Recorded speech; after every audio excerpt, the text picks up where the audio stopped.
sure I'll be stopped. But it's most unusual for an employer and employee to appoint a mediator to resolve an employment dispute between the two of them. This was something big, wasn't it? No, there's nothing bigger. It's exactly what it says. And we know by this stage that there is a dispute between yourself and Mr. Chatterjee about your use of funds in Frontiera. Correct? That's what you're saying. Do you agree or not? There was no dispute between the two of you about He wanted access to the books and he had all access to all books. But the question is quite specific. Are you denying that there was a dispute between yourself and Mr. Chatterjee about your legitimate use of the $777,000 US? Sir, there was no dispute about that. The only dispute was about reduction in salary. And are you also denying that there was a dispute between the two of you about transfer of shares to PDEL? There was no dispute about that. All he had to do was comply with the conditions which he was aware of. So there was no dispute between the two of you about the transfer of shares to PDEL, and that all you wanted him to do was to comply with regulatory requirements? No, and also his contribution, which was far below what had to be made.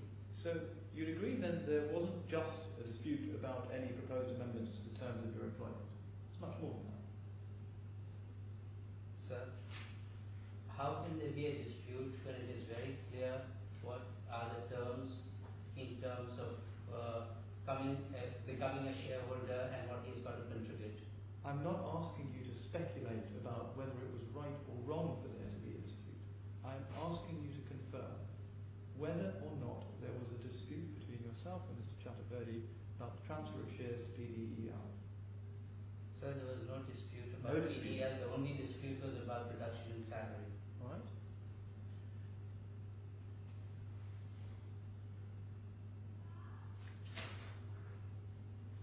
And if you could now just turn to tab, I believe it will be tab 82 of the same bundle.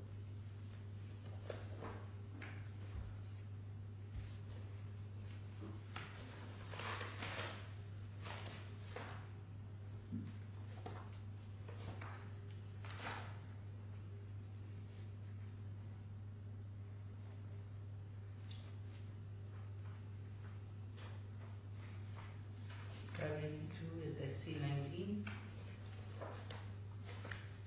or SD I have or DAB 11.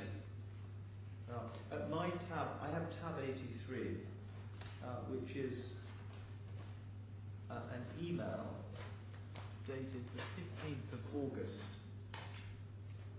from Mr. Adil, well, yourself, to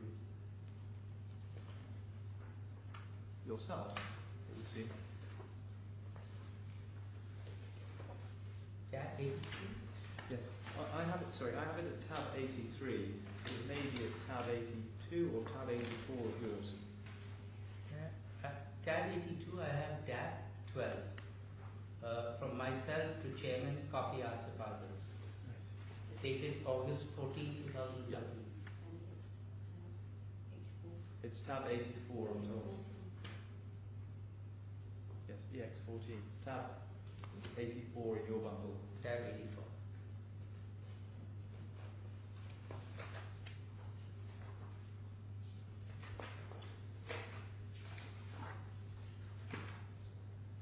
You got that? Yes. And you'll see that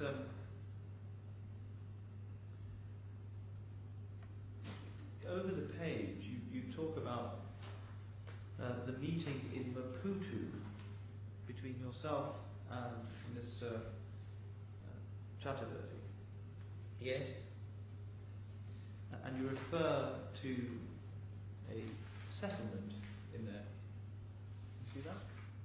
Yes, you professed in our meeting in Maputo to have a settlement. And then if you look the fourth paragraph on that page, you say, to avoid bad blood and litigation, which we are headed to, I suggest you come to your senses and pay all that is legally due under the employment contract which you have signed beginning with the July compensation, and let's avoid the charade of mediation. Yes? That is correct, that is what I've written. And one of the things in your employment contract which you have consistently referred to, as have I, during the course of this hearing, is clause 7 relating to the equity fund. That's correct. And can I suggest to you that there was a dispute between yourself and Mr. Chaturvedi about whether or not the payments that you call an equity grant or incentive or balanced compensation were in fact designed for that. So, I said the only dispute was about reducing my compensation from $50,000 down to my monthly compensation. And I'll stop there. Right. And you can see there that you make specific reference to the possibility of litigation, don't you? Yes, I do, because I felt if you look at my the earlier page, he was very sweet to me in Maputo when we met. He said he was my friend and that we both were destined for great things together, and that he would right away make sure that the payment would come. My point is a simple one. It's right, isn't it? Or can I suggest your reference to bad blood and litigation suggests that the relationship between yourself and Mr. Chaturvedi had, well, if not been destroyed, but certainly seriously damaged by this stage. Sir, you can see what is it in reference to. Your actions of my removal from website and non-payment of July 13 compensation. It is only due to that. It is nothing, there is no reference at all to any other points beside my salary and what was due to me.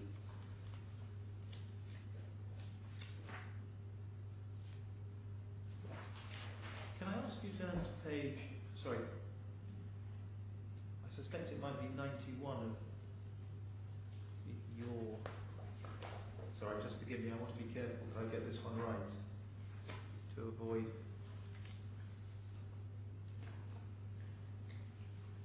just bear with me.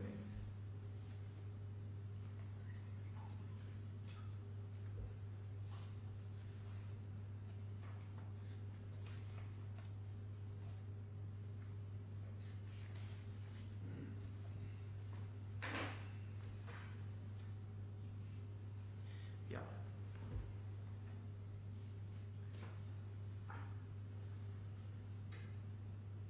There's a meeting then on the 3rd of October in Mumbai, attended by yourself and Mr. Chaturvedi, isn't there? This is SC23 you're looking at? No, this is just me asking you to confirm what I've just asked you. Okay. Yes, there was a meeting held on October 3rd, 2013. And present at that meeting were the mediator, Mr. Shishidalal, and Mr. Maheshwar. That is correct. 4 people were present. Your Lordship, I should say that this relates to the without prejudice point. So from here on until you say so, we will treat the evidence as evidence which, the fate of which is to be debated subject to the fate of the without prejudice question. Yes, although what I'm doing here is really relates to whether or not the meeting, the document that I haven't yet referred to, is subject to without prejudice. Well, that is something that you need to do, and which Yes. is evidence for all purposes, or for the specific purpose of deciding whether Yes. without prejudice protection should be given. So at this point, it's not subject to objection. It's in for all purposes. purposes unless and until you say otherwise. Right. Understood. So at this stage, the two of you have appointed a mediator and attend a meeting for the purposes of settling the dispute between you. That's right, isn't it? That is correct.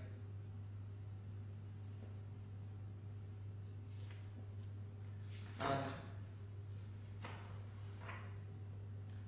if you turn to that document now, which I think is at tab 91 of the bundle, the same bundle,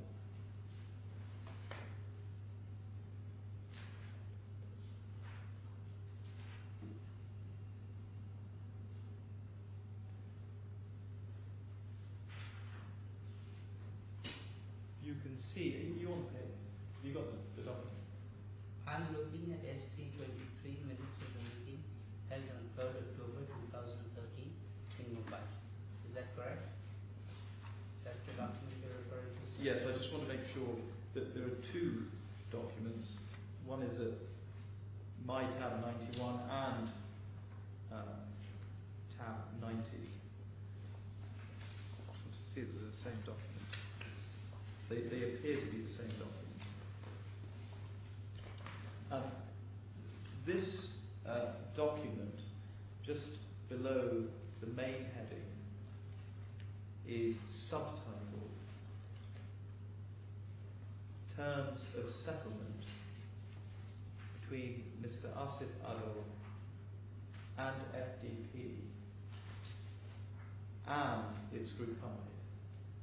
Sir, before you go any further, No, what I'm saying, no, I'm pointing out to the two differences in the two documents. Well, What I'm seeing so that we're both on the same page. One document is unsigned, the other is signed. That's the only difference, what I'm saying. So I want to make sure which you want me to refer to. you just refer to the signed version. So which that would will be your DO7. Yes. Although it's DO1, 2, 3, 4. DO2, DO3, DO4. All right. So page 539 then. Page 539 to page 542. Correct? And you'll see in the subtitle to that document, it's headed Terms of Settlement between Mr. Asif Adol and FDP and its group companies. That is correct. It says that. And you understood, didn't you, that the parties had reached a settlement in relation to the disputes between them? Yes, that is what I understood, and I began work on that basis for example. Sorry. Stop Sorry, jumping Alex. ahead. Keep going. And this included, did it not, any disputes that you had with the group companies as well? And it may be the group companies is the wrong reference, but by group companies we're referring to PDEL, aren't we? That's correct. I And think there's no other mention of any other group company. And so it's fair to say then, isn't it, just stepping back for one moment, that there was a dispute, not just on the proposed, or what you say or allege was a proposed salary reduction, because that wouldn't have involved any of the other, quotes, group companies, would it? That is wrong, sir. Because the relationship that you had with PDL by way of a consultancy agreement, or pursuant to the shareholders agreement, on your version of events, was unrelated to the contract of employment. No, it was directly related to my employment contract. And can I suggest to you, therefore, that when you told the court earlier that the only dispute between yourself and Mr. Chaturvedi, if you like, as the point man for resolving disputes, was the proposed or alleged proposed reduction in your salary, that's completely untrue, isn't it? No, because my compensation also includes my equity grant. And equity grant, if you look at this, I will not go into Well, that's this. precisely You asked me the a point question. I put to you previously, and you said it had nothing to do with your equity grant, and only to do with the No, let me can I clarify, sir, or should I shut up? I think you should keep quiet until Mr. Zahar asks Fine, the next okay. question, or Okay. maybe, who knows? The simple point. You'll be asked by your counsel in the Okay, fine. The simple point is that the breakdown in trust between yourself and Mr. Chatterjee also related, or was also caused by, the payments to you of $777,000 US, which you were calling an equity grant. Sir, nothing of that sort is mentioned in these minutes, as far as what I'm reading. And also your failure to transfer shares to PDEL. Sir, nothing of that sort is also mentioned. In fact, if you read the minutes, you will see that on under general terms, paragraph 2, paragraph 3 are very clear as what it says, which is the points I made previously. Well, then it's right, isn't it, that as of the 3rd of October, there was a dispute between yourself and Mr. Chatterjee about the transfer of shares. Why else would you need to discuss the matter in No, this it is. meeting? Sorry, continue. Thought you finished. There would be no other reason to discuss the matter in this meeting other than there was a dispute between the two of you. No, it laid down what was needed to be done, which had been mentioned previously. And it's right also, isn't it, that this document makes reference to the payment of an equity grant, doesn't it, to you? That is correct. It says that. And it follows from that, wouldn't you agree, that there was also a dispute between the two of you about the payment of this equity grant?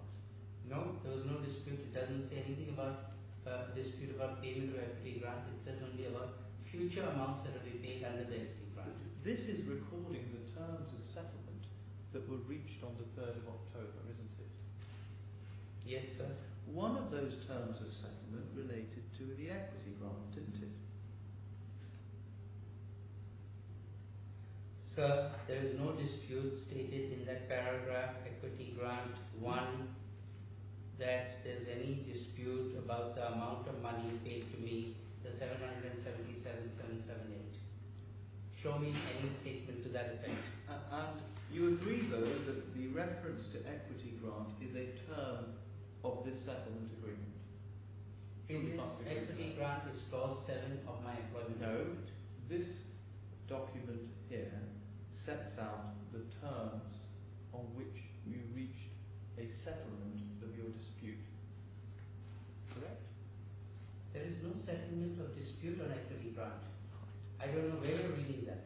Well, if there was no dispute about that, why would the parties seek to include a term of settlement in the agreement that makes specific reference to an equity grant? Because Why even mention it? I'll tell you why he's mentioned it, because if you read the paragraph completely, you will see that he's asking me to also reduce my equity grant, and he also asked me to leave the company by the date I achieved 60 years of age, as opposed to run the full contract. You read it carefully, and you'll see all those dates. Okay? Can I ask you please now to turn to document EX17, which is probably at tab 93 of the same bundle.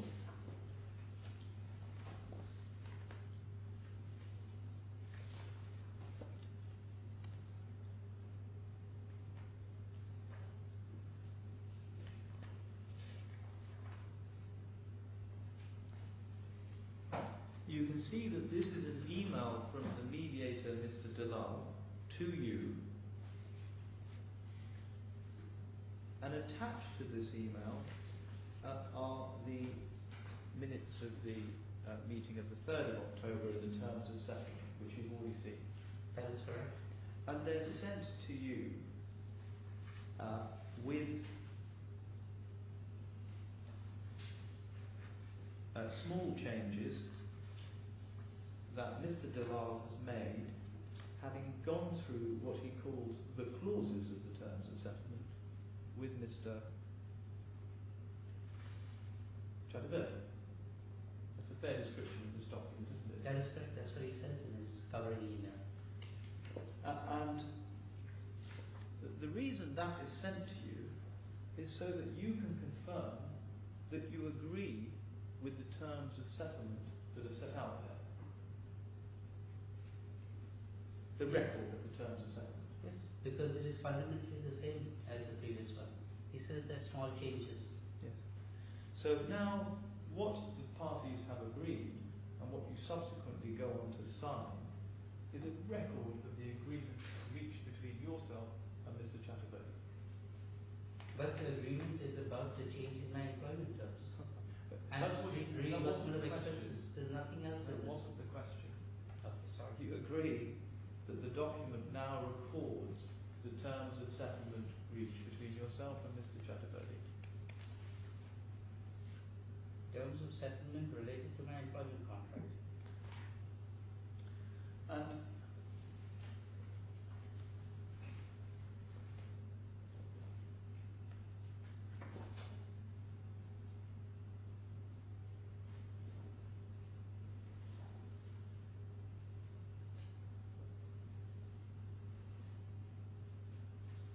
And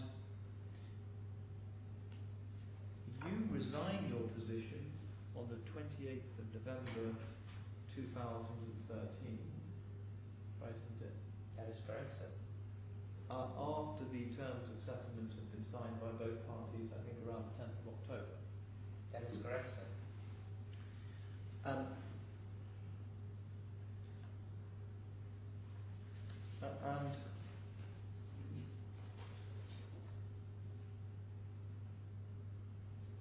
if you just turn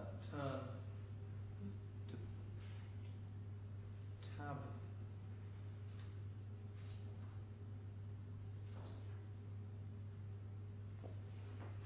yes, I think it will be tab 102 in the same bundle that you're at now.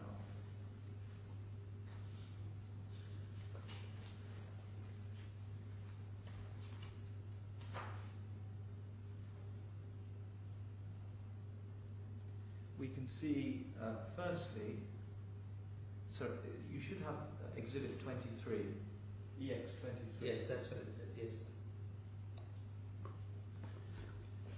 And you can see there that there's an email. There are two emails. The first is the one at the top from you. Sorry. It seems to be from you. But I think the original email at 309, which is in the highlight, is from the chairman. Yes? So it says, Dear Mr. Adil, and at the bottom Yeah, of the I think that is the first email and then the reply to that. Hello, yes. And here Mr. Chaturvedi is saying that the MOU, that's the 3rd of October terms of settlement, was signed by both sides, and he appears to be saying that the mediator continues to mediate between the two of you.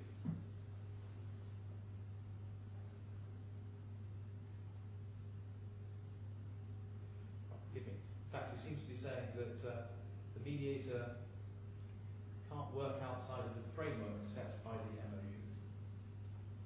See Please that? rephrase what is the question you're asking? You can see the reference there, can't you? Which reference? What is your question, sir? You can see the reference, can't you, that you will appreciate that any mediator can work within the framework set out by the MOU and not outside the same. Yes, that is stated there. That is correct. And so he then goes on to say that if you don't think a particular item or point in the terms of settlement is honoured, then this may be brought to either Mr. Chaturvedi's attention or perhaps another party. Can you see that? Yes, I see that. That is part of that email. And he's asking you to identify which bits of the minutes, or rather the terms of settlement, were not honoured. Please look at my response. Well, I'm just asking you to see that. Can you see that? I can see. So what he's suggesting there is that he's recognising that you believe, or you're claiming, that the terms of settlement are not being honoured. Regarding my employment contract, yes, my salary was not Whatever. paid. Okay. And you then draw his attention to the MOU, or the terms of settlement, and the requirement that certain payments have to be made. Can you see that? Yes, I draw your attention to page 4 of the MOU. And you're essentially saying that there's been a breach of this MOU, aren't you? There's not been a breach of the MOU, breach of my employment contract. I'm not being paid salary. Well, that's not what you appear to be saying. Because this is an amendment of my employment contract, as I explained to you Just previously. pause for a moment. You draw the attention of Mr. Chatterjee to page 4 of the MOU, and you say that there's been a delay of the payments that are required under that MOU of about 2 months. Let me just go back to the MOU and see page 4.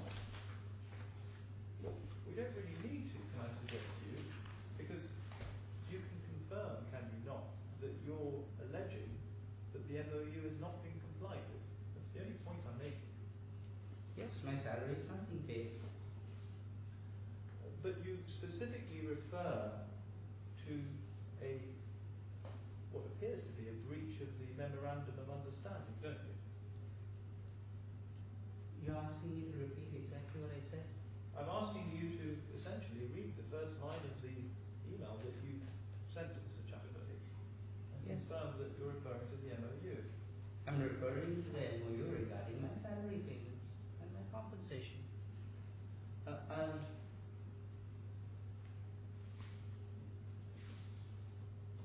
if you then turn to tab 102,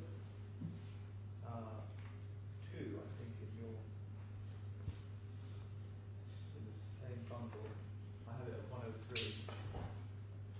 So in fact, it may be 104 of yours then. Exhibit 24. Sorry. Yeah. Exhibit 24. You got that? Tab 104. Tab 1, yes.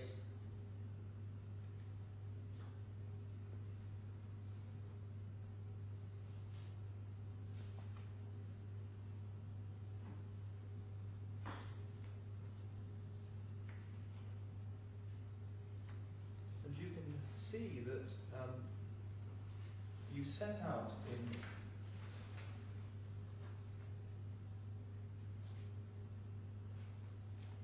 sorry, forgive me for 1 moment, I want to get the sequence right then. Yes. So the first email is dated the 29th of December at 4:38. And it appears to be a response to your email by the right of the second hole punch.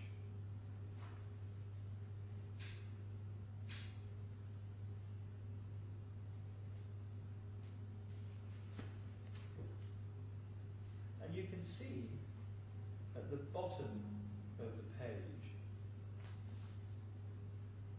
your reference to the provision of books of account.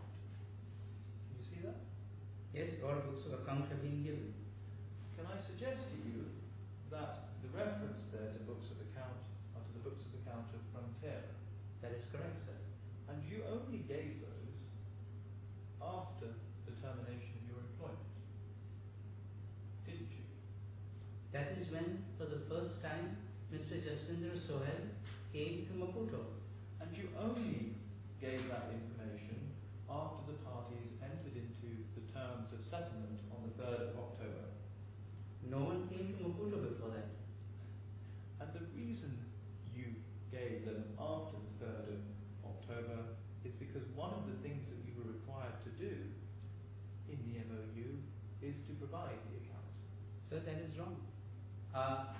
The accounts were always available and are always resident in your food website at you. But would And you, anyone had access to them.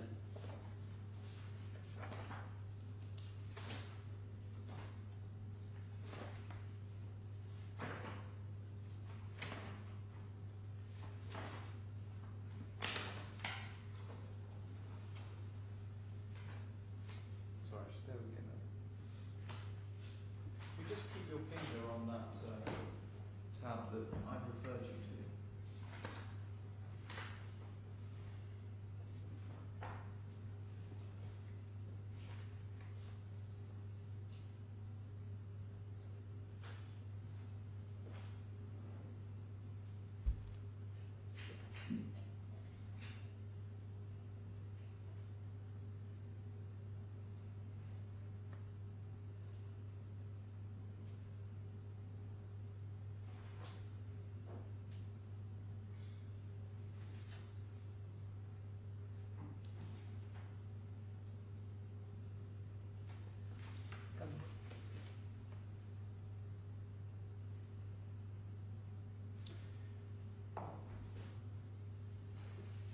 You say also at Exhibit 24 that, sorry, forgive me, not on the first page, but the second page, and just between the two hole punches, you say the choice whether you want in or out is yours and yours alone. I am not negotiating anymore on any item or with anyone. Can I suggest to you that, sorry, there's one other reference, just before I put the question to you. Just above the third paragraph on the top, you see, you refer to club membership for 3 years, we settled at 2 years, there is no more negotiation. See that? Yes, I see that. I read it. You were accepting, were you not, that there was a negotiation leading up to the terms of settlement of the disputes between yourself and Mr. Chatterjee? Sir, no, that's wrong. Because this was after October 3rd. Sorry, I was quiet. You asked me a question. But the question was, you agree? No, Mr. Adele answered your question. He's in effect inviting you to ask for his explanation. Yes.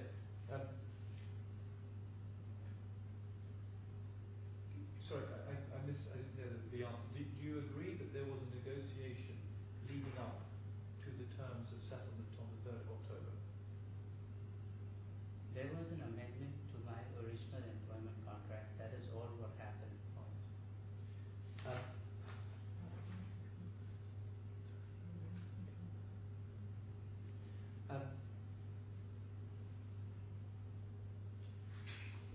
We can see then, in the response from Mr. Chatterjee, that he says, he refers you back, doesn't he, to the Memorandum of Understanding. Can you see that? I see on 1, 2, 3, 4, the 5th paragraph. I can only advise to reach page 5 of the MOU, wherein everything is well defined and we should close all the matters accordingly. And he's saying to you that he doesn't want to negotiate. Can I suggest that what he's really saying here, or rather what you could reasonably infer from this, is that he doesn't want to discuss or negotiate with you anymore, and that he just wants you to refer back to the terms of settlement. Would you agree that that is what Mr. Chatterjee is saying to you now? That is what he's saying, that his words and actions did not match. And so you agree then that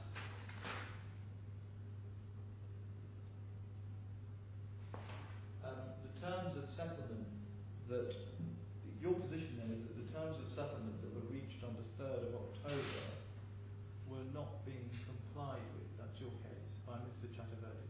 Is that your position? Not only not complied, but additional terms added, like Chinese water torture. So he was breaching the terms of settlement that you had reached. That's your case. He was not adhering to my employment contract or my amended I'm employment asking contract. you about the terms of settlement. Is it your case that Mr. Chaturvedi was not adhering to the terms of settlement? He was not adhering to anything. Is that a yes then? Answer is not adhering to anything. And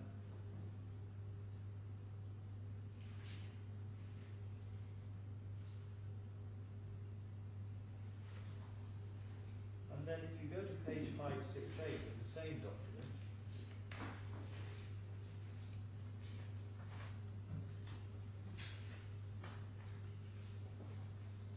you can see the email at the top.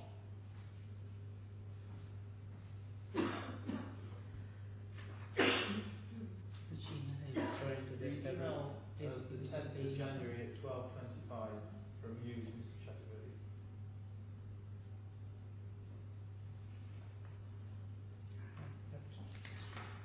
I've got 566, 567, 568. 568, okay. And which one are you referring to then? At 12:25. Yeah. There you see, in the second paragraph, you say it is in both and the business interest that we bring a close to this protracted negotiation. Yes, I do say that. That is correct. That is what I said. If you just bear with me one moment, please.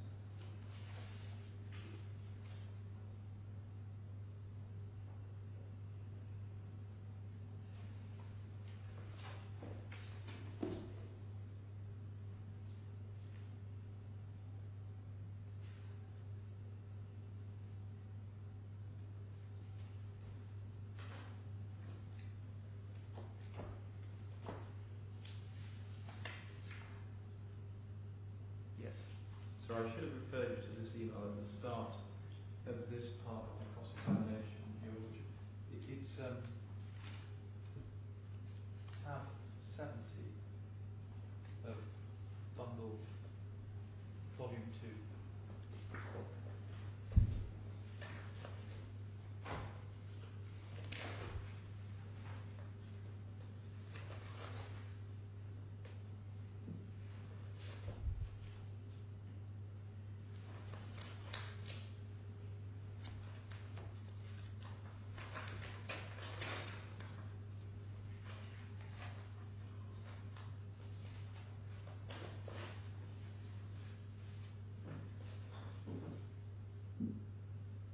Tab 70 is DAP 6? Yes. Yes, sir. This is an email from Mr. Chaturvedi to you on the 10th of July. Yes, sir. So soon after your contract of employment was terminated. Yes? And what he says here is that as far as he understands, there are claims and counterclaims by us, and then he refers to your absence from the office. You see that? I read that. That is very clear to me. And in the next paragraph, he says that, or he makes reference to resolving the dispute between the two of you. You see that? Yes, sir. And then he invites you to a meeting to resolve the claims and counterclaims once and for all. You see that? That's correct. I read it. And thereafter, it's right, isn't it, that you have a meeting in Maputo. And we can see that there are attempts to have that meeting. If you look at the next tab, which would be 72 of yours, DAP 7.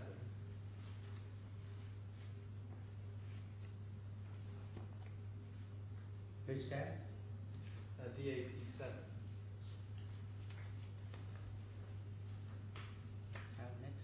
Exhibit 11 I have, T87 up there.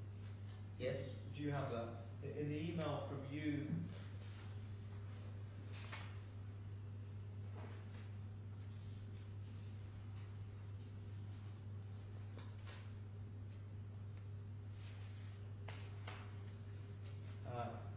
in the email to the left, to the right of the second hole punch, you say to an employee who we'll hear from later on that your termination payment hasn't been resolved. You see that? Yes, I read it. That's 19 July 2013, 1852. Yeah. What's your question, sir? Yes. And then if you just look over the page, you open the tab to Exhibit 12.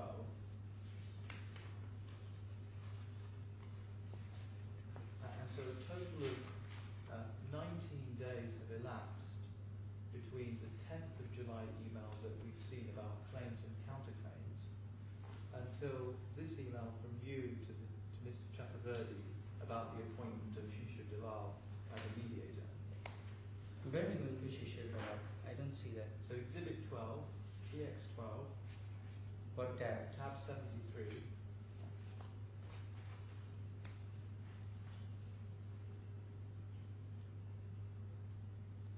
Yes? So 19 days passed between the original email of the 10th of July, in which Mr. Chakravarti refers to claims and counterclaims and the resolving of disputes, and then the agreement to appoint a mediator. That's So you're stating what is there, but you're not you looking. agree with that, don't you? The way you characterize it, yes, but look at the number of emails that I exchanged for which there's no answer. There are 20 other emails. And so, can I suggest to you that it was the intention both of yourself and, well, we'll hear from Mr. Chakravarti in due course, but it was certainly your intention as well to resolve the, if I can put it this way, the claims and counterclaims between yourself and Mr. Chakravarti. Absolutely not, because you did not read my full email on the tab you pointed out. I said we can meet only socially at my apartment or otherwise. I was indulging in no negotiation. And then subsequent, I mean, Please read the email completely. there's no stage at which you say to Mr. Chakravarti after the 10th of July that he's completely mistaken. There Yes. are no claims and there are no counterclaims. I do say that. Please look at your own exhibits which you've exhibited. There are several emails where I say either I come back to work, or if you're saying you already terminated me, make my termination payment. And even in the response to him which you're claiming, I say we can only meet socially. I have no interest in having a negotiation. And at no stage do you respond to the references that are made to negotiations to say, I'm not negotiating, or this is not a negotiation. Have you read my email? It says we meet socially. What does socially mean? Does it mean we're going to negotiate? And Which email are you referring The to? one which sir he pointed out to me. Can you identify it for me? I remember seeing it, but I Page would like to see it 472. again. Page 472, behind tab 72. Thank you. Yes, I understand.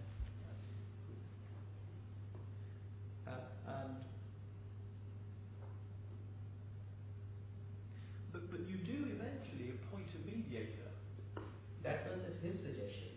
And during the dinner that we had, he said, let us try to come to a solution. And that was the meeting where he broached the reduction in my salary. But you never objected to the appointment of a mediator, did you? No, I did not. And you never objected to attending a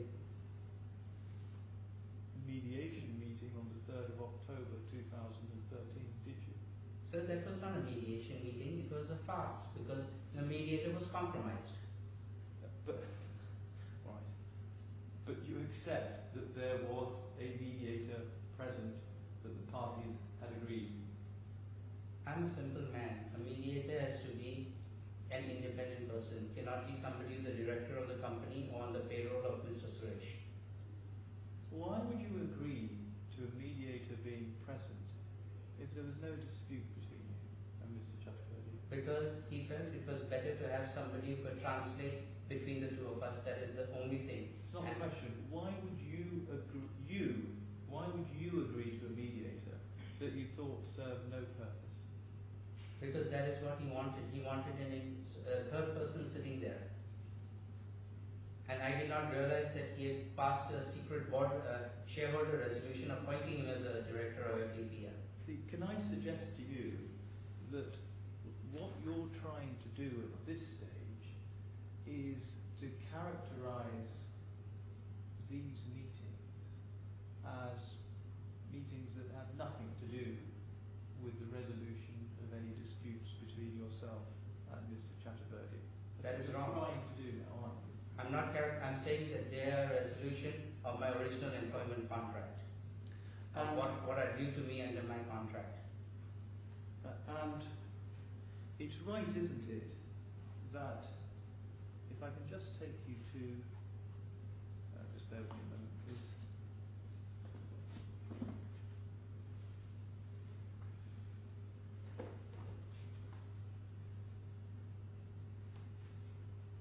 Yes, it's B, bundle 2, tab 111.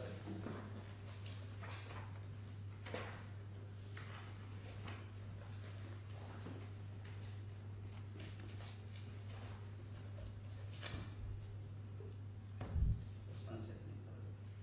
Bundle 2, yes sir. Tab 111 is what I heard, sir. Yeah, it's probably 111. It's SC33. You see that?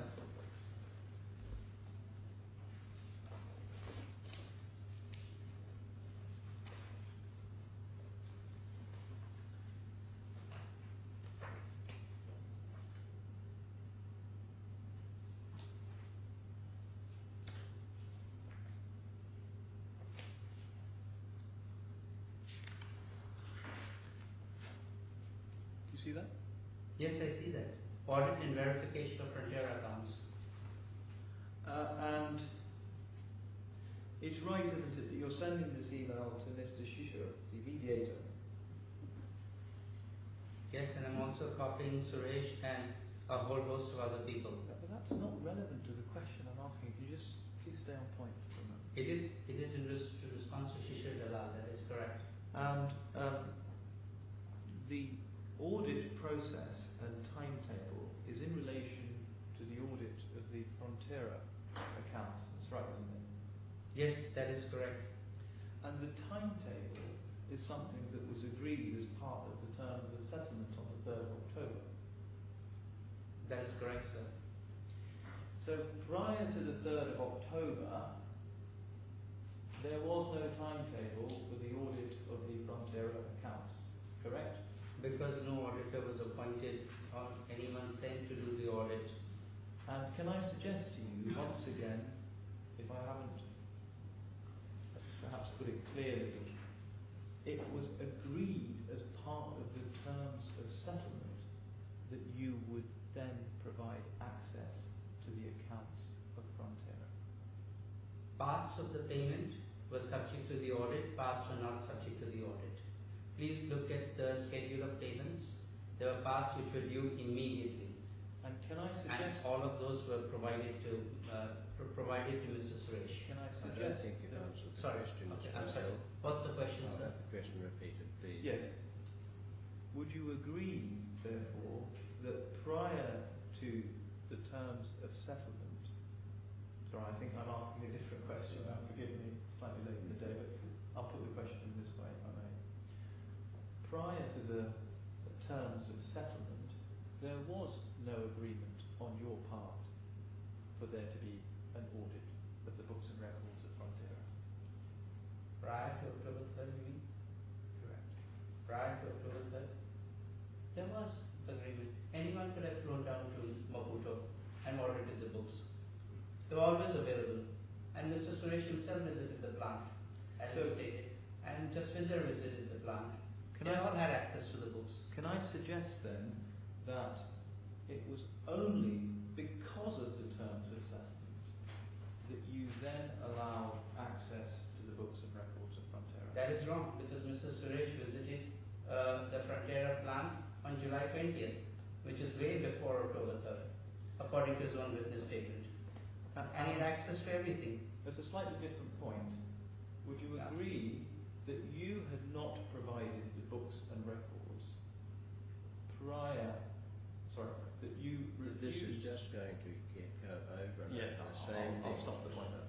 I'll move on. While I had interrupted, I have in mind going to about 5:15. Can you last the distance? 5:15, yes. Yeah, well, I mean, I don't want to put you under a health problem. Are you okay to... I'm okay. I'm okay, sir. All right. Anyone else who's got a problem, put their hand up. No? All right.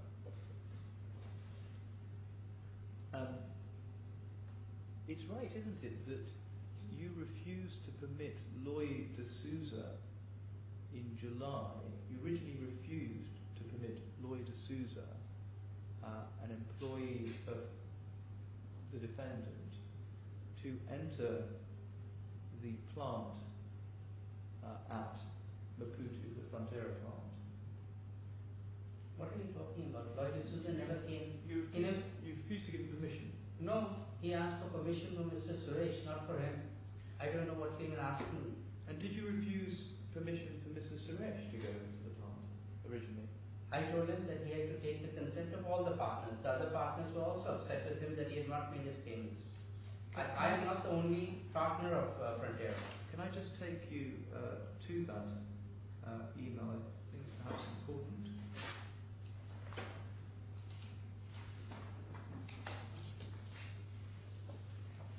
Just bear with me a moment, please. Tell me which category, sir. Yes, it's DAP 7, which is tab. We've already seen this document. It's tab 71 of bundle 2.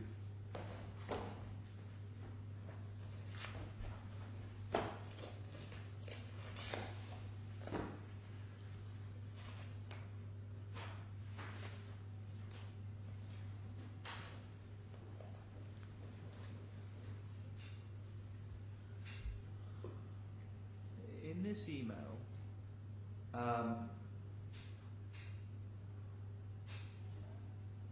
the top email is sent from Lloyd D'Souza to you. You're Iron Fist, aren't you? I'm Iron Fist, 1,000, 2,000, yes. And it says, Dear Mr. Adel, I'm visiting Mozambique this week. I'd like to see the liquor plant and its progress and also meet Kamlesh Bhai. Kamlesh Bhai means Kamlesh brother, doesn't it, in Hindi? It means Kamlesh Raghunathe, yes. But Kamlesh Bhai means Kamlesh brother, doesn't it? Yeah, it's a sign of respect. Yes, of course. He said, I came to know you in Mozambique. Kindly facilitate a visit to the liquor plant and meeting with Kamlesh Bhai. And then he refers to a person who will coordinate his visit. That's on the 19th of July, and you respond saying, as I have discussed and stated to you, we need to first resolve the termination payment from Frontera. After that, we can move on. In the circumstances, any visit by you is unnecessary. And then he replies, Mr. Asif, are you informing me I cannot visit Mozambique Liquor Factory during my visit to Mozambique? As per your email, you are in Mozambique. I will call you tomorrow for a meeting. I'm staying in Palana. And then over the page, immediately to the right of the second whole pump, the first whole pump, you say, with regard to the factory, your understanding is correct. Which is the one you're looking at? Sorry, I don't see. The email over the page at page 473.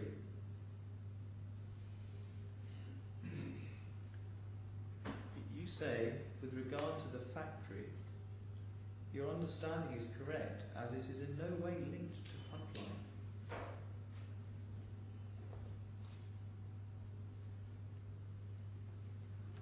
What's your question? It's right, isn't it? So that you're refusing access to the plant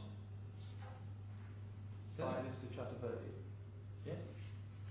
please understand what I've said. With regard to the factory, your understanding is correct as it is in no way linked to Frontline. This is in line with what I've stated, that we wore two hats.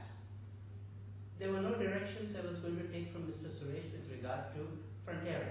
We were partners. And he had issues with Kamlesh Bhai and others, he had to resolve them. And once I got permission, he called me, he went ahead and visited the plant. So nothing was not allowed him, no one not allowed him to go. He has stated in his own witness statement that he visited the plant. So we all understand what you're saying here. You are denying access to a plant which was funded, albeit through you, to the tune of around $777,778. So that was my That's how you incentive. funded it. You're just inviting So the same answers, Mr. Dyer. can I suggest to you, forgive me, Your Lordship, can I suggest to you that your email there indicates that you were being insubordinate? Sir? Insubordinate. No, because if we are partners, there's no issue about being insubordinate. I was not his employee in Frontera. We were partners in Frontera. Can I put it another way then? Would you agree that your refusal to grant access to Mr. Chaturvedi indicates that there was almost certainly some bad blood between the two of you? No, sir. There was bad blood between him and Kamlesh Bhai and others who were very disappointed with him in not making his payments. Because And you keep telling about the money that we put in. Our partners have put in an equal amount of money, $1.5 million in the business. And I have to listen to them too. the tone of your email, can I suggest, and your refusal indicates that there was a breakdown in the relationship between yourself and Mr. Chaturvedi. There was a breakdown as far as FTPL was concerned. And once I got clearance from Mr. Kamlesh Bhai, he visited the plant and had access to all information. See, your two hats theory is frankly a nonsense. It's the same person, isn't it? But why do you say it's nonsense? That's your characterization, not mine. One person you're dealing with, and that's Mr. Chaturvedi. You can wear two hats in any organization or in any situation. I was not his employee in Frontera, nor will I ever be his employee in Frontera. And can I ask you now, please, to turn to tab 113 of bundle 2.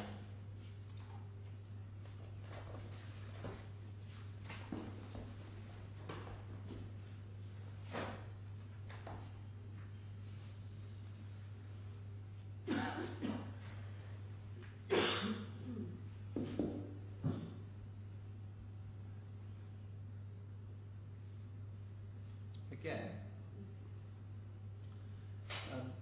this is a record of the meeting between yourself and Mr. Chaturvedi on the 20th of January, isn't it? That is right. And it's right, isn't it, that Mr. This is before the 20th of January, sir. This is January 18th from what I'm seeing. So, Doesn't have to do anything with the 20th January meeting. sorry, perhaps we're on a different. I've got it at page 113. Is that? Sorry, tab 113. I've got on top SC 33. No, 25. I had assumed that your tab would be Okay, one sir. ahead of mine. So back to the normal. Tab 114. 113. Tab No, 114. 114. Something is very strange. Well, I'm sure that this wasn't designed to make me step up, but there we are. Yes, this is the minutes of meeting, I see. 20th January 2014. That's correct. And we know present at this meeting was Mr. Shishir Dalal. Shishir Dalal was there, and after that Maheshwari was also there. All four people were there. Mr. Dalal was present in his capacity as a mediator, wasn't he? I mean, That's wrong. I appreciate that you you didn't regard him as a valid mediator, but that was his official capacity there, wasn't it? No, that is wrong, because at that time he had publicly declared himself that he was an interested party and he was a director of FTPL. Yes, and nonetheless, it's right, isn't it, that you were happy for him to attend in his capacity as a mediator? No, I was not happy. Mr. Suresh Chaturvedi invited him because he had an office in OIA, working for OIA business as a consultant and being paid by Mr. Suresh Chaturvedi. Once again, there are negotiations here regarding various matters relating both to your employment and to your equity position.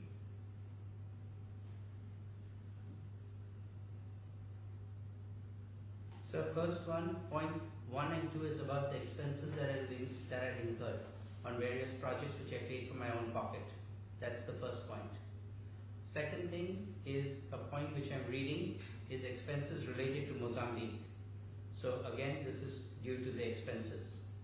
And at point 3C is about my employment and the salaries that are not being paid. And in addition to that, it says that Mr. Suresh will also pay me for February and March 2014. Okay, so I'm just reading what is written. This is all what is written out there, sir. So we agree on. So it's all about employment. We agree on one thing here, that the dispute relating to your employment contract was also the subject matter of further agreement in this meeting. There was no agreement. There was only an agreement to make payment. I don't see anything about agreement. Well, there was no agreement to advance the items set out in paragraph C prior to this meeting. Because my salary is due legally, if you're working for someone, you have to pay salary. I just know simple business. You can't not pay salary to somebody. And Sorry. I suggest The point being made, Mr. O'Gill, is that paragraph C appears to say the salary will be paid ahead of time. The point is made that that had not previously been agreed. I think that's your point, isn't it? that's precisely the point. Right. Now, do you agree that that's... Yes, it says it will advance the salary due to me. Yes, all right.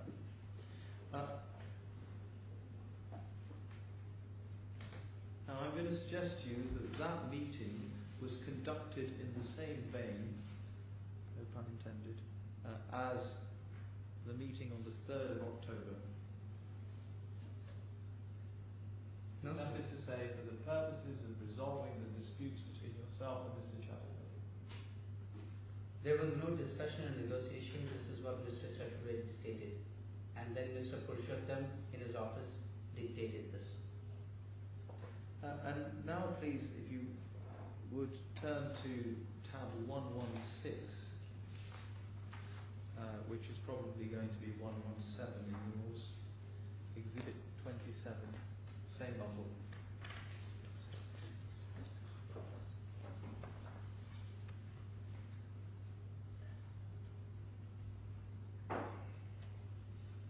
Now, I want to take you, please, to the second paragraph, and in particular to the statement that you make both to Mr. Chaturvedi and to Mr. Dalal, the mediator. You say, there is a fundamental point that my family and I are uncomfortable with.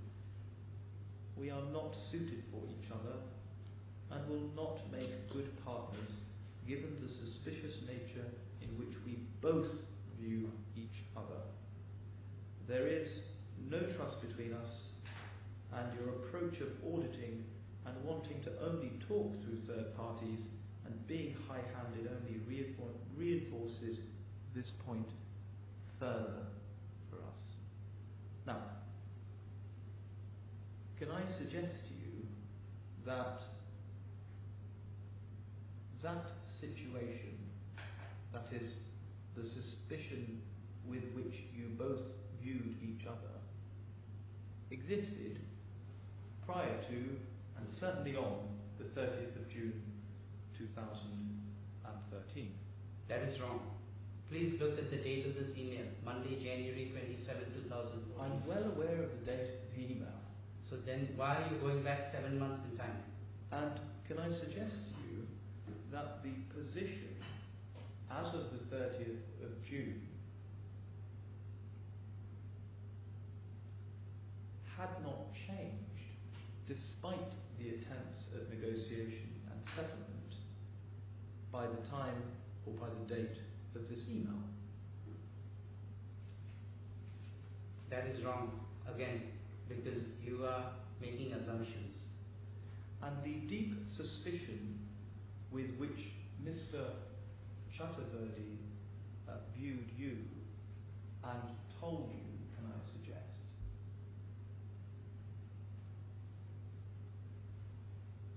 related to your misappropriation. It's going to be objectionable. So, It's a double question, that's all. yeah. And told you. Yes. So, you know, you can ask them separately if you want to. Yes. You had been talking through third parties, that is to say, Mr. Dalal, since October 2013, haven't you? We've seen the emails. Not only Mr. Jalal, but also Mr. Maheshwari, Mr. Jaswinder. They were only all people talking. It was very hard to have a direct conversation with Mr. Suresh Chaturvedi. Okay. So you agree that you were talking through third parties since the 3rd of October? Most of the time it was through third parties, as I've stated. And prior to the 3rd of October, there is the letter dated the 21st of September 2013 that was sent to you and is at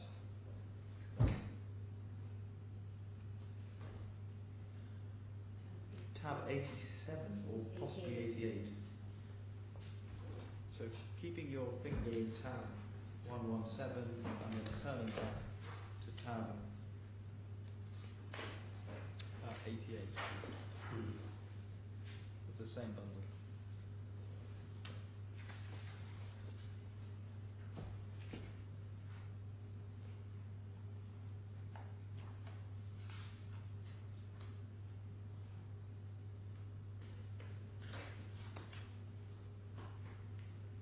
Now,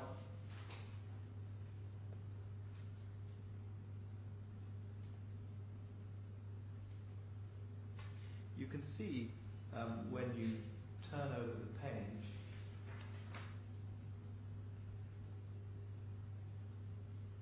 sorry, turn to the second page.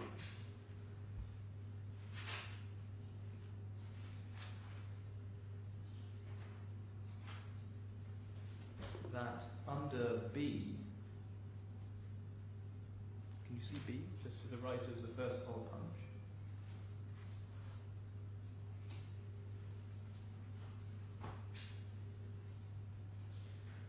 Yes. There is a complaint about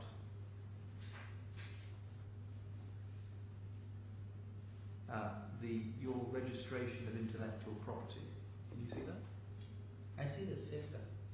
And then in C, there's a reference to your attempt to provide incorrect and false explanations on the issue of conflict of interest. Can you see that? Yes, I see everything.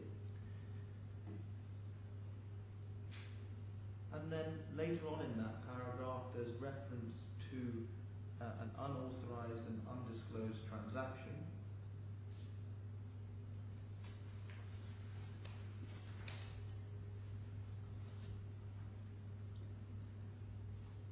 You see that? Which transaction are you referring to? Yeah, well, I'm just referring to the reference there. I don't need Where? to. Just in paragraph C, 4 lines from the bottom. So you have profited personally. That's what you're referring Six lines from the bottom. Undisclosed and unauthorized transaction. Can you see that? Yes, I see that. And then over the page to paragraph A,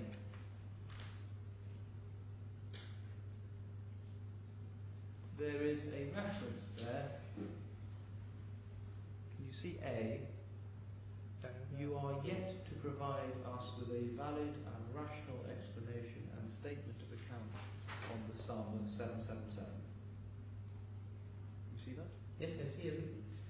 So it is, can I suggest, ridiculous for you to say that there was no breakdown of trust between yourself and Mr. Chaturvedi, certainly by the 21st of September. You are wrong, because please look at the same email, paragraph A. It says, despite the company being in continuous communication with you on emails, it has never terminated your services either orally or otherwise. Please explain to me why, if these are all the allegations you're making against me, why you have not terminated me orally or otherwise. If I was the person, I would throw him out immediately. Did you, so your view then, at this stage, It's doublespeak. precisely, in your eyes, Mr.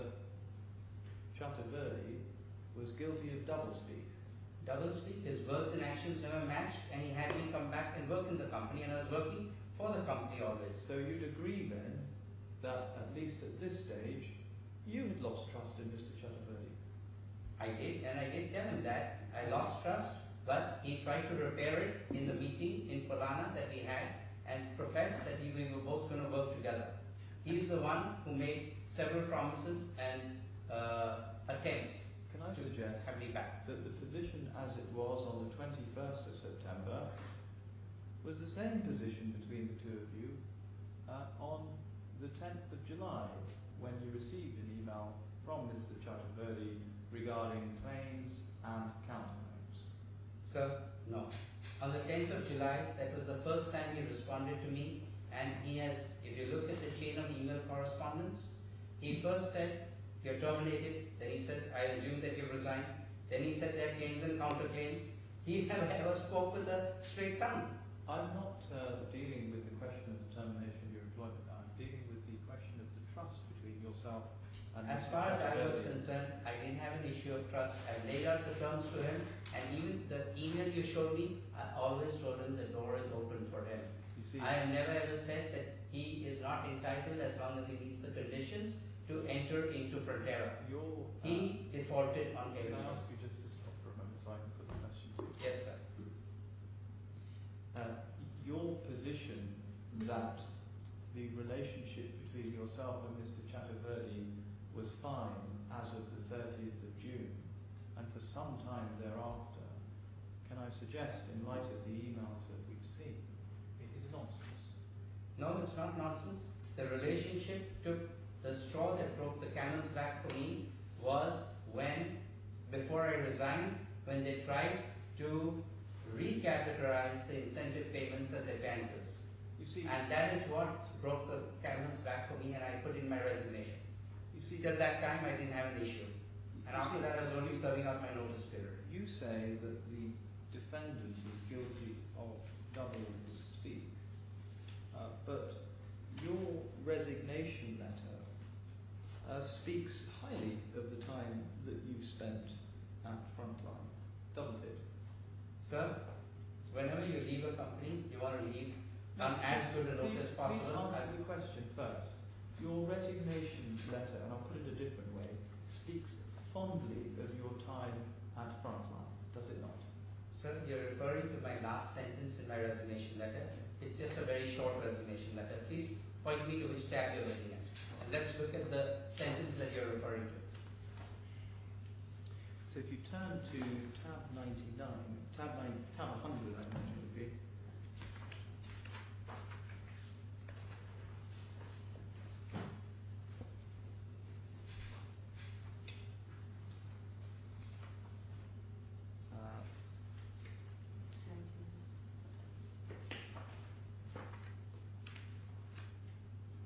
I have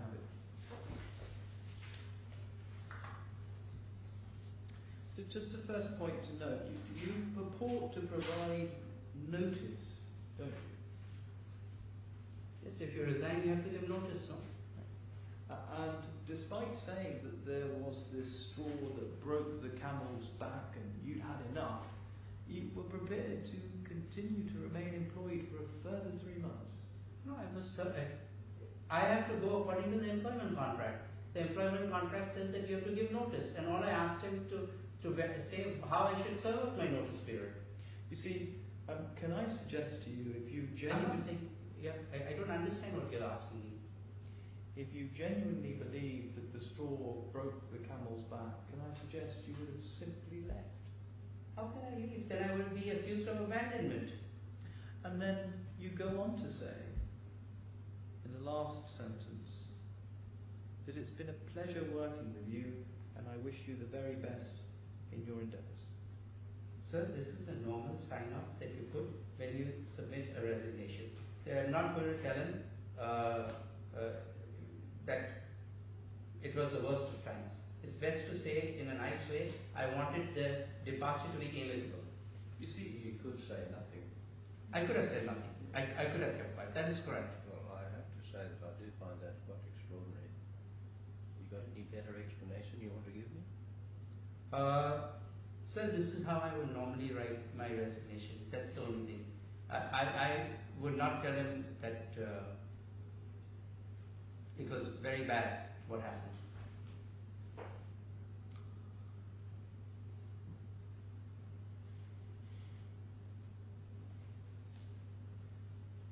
So is that a convenient point to stop? Best guess as to remaining time in the cross-examination? Yes, I'm just think about this.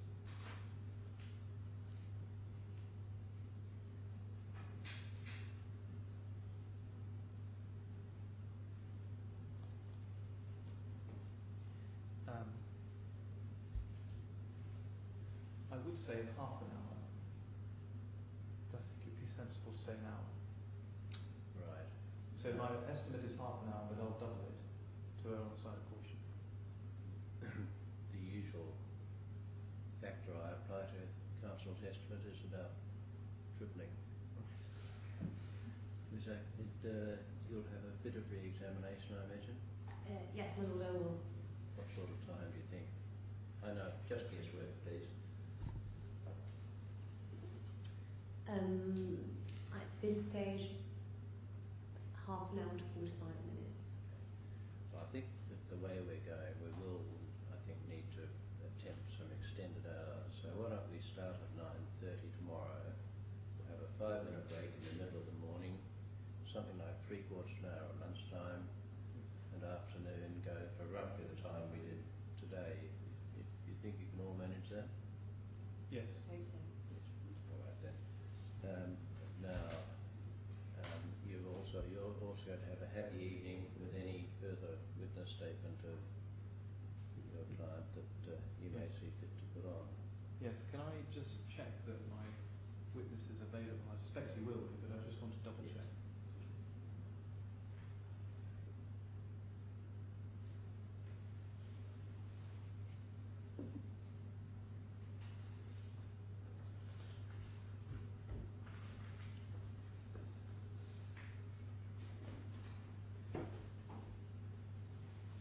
I must say that having now seen the documents, it's not immediately obvious to me just what there is that can be said. There are the Yes. minutes there and they're relied on, and I doubt that he's going to be contesting the accuracy of the minutes. No.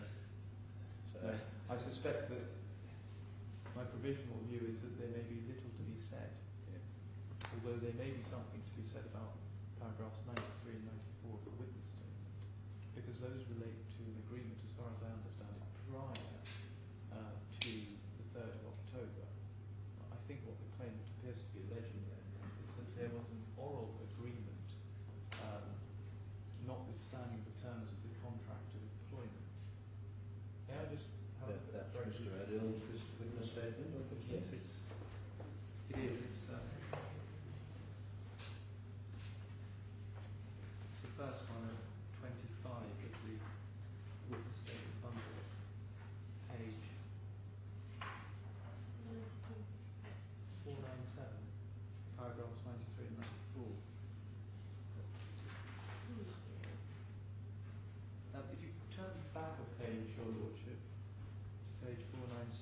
see that the heading is appointment as managing director of FTPL. And at paragraph 80, the first date you see is the 28th of June 2011. We move down to July 2011. Yes, well, these are the one. It's an area that I draw your attention to, but it's got absolutely nothing to do with the without prejudice matter. Correct. So, if you want to say anything more about that, you will need to apply for leave to do so. So, Because your leave only extends to material responsive to the without prejudice material. correct. Right. It was my misunderstanding earlier when your lordship referred it to me. I thought that this fell within a discussion that occurred on the 3rd of October. It clearly doesn't. Yeah. And so I hope I didn't. No, I understand that. I drew your attention to that because it seemed to me that It's likely that our response. matter which needed to be raised in cross-examination. Yes. It is likely that our response to that will be a legal submission relating to the relying on a clause in the contract of employment that says that any